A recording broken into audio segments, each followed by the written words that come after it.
The Death and Life of Great American Cities became one of the most influential American texts about the inner working and failing of cities, inspiring generations of urban planners and activists. Brief history of Jane Jacobs.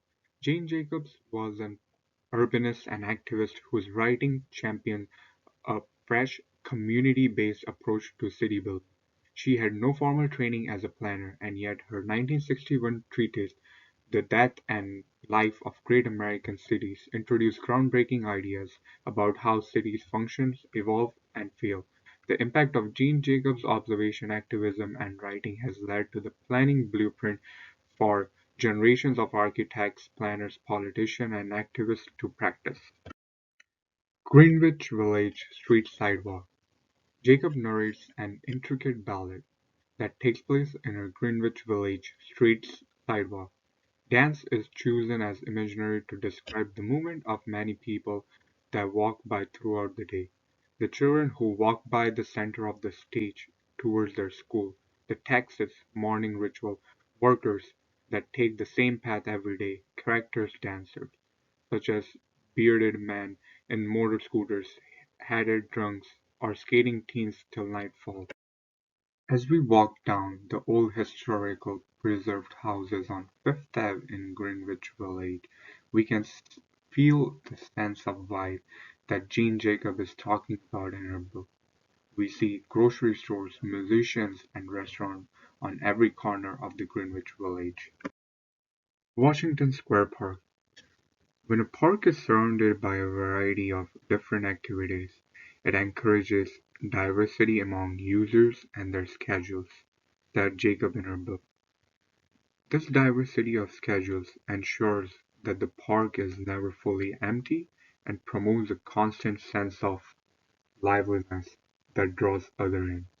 When a park is surrounded by a non-diverse area, it is empty for most of the day. This creates a vacuum which is then filled with what usually fills city vacuums, a form of blight, said Jacob in a book. This form of blight then discourages further use of park by others.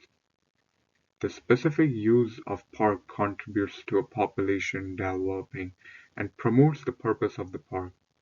If a general use of the park cannot be achieved by the surrounding environment, the specific purpose can draw people in and give to the park. Through the tour of Washington Square Park, there was sense of liveliness, joy, and diversity. We learned about its historical background when Robert Musil, who was the head of the Department of Building in 1950, planned to cut through the center of the park, the most essential part of the park, and build highway through it. Jacob protested and saved for its diversity and liveliness. We could feel the diversity and liveliness as we walk around the park. Jacob would be impressed by it.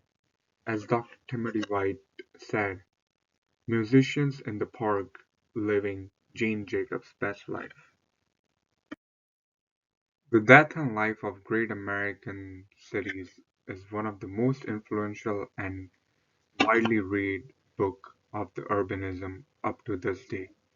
Thank you for watching this video.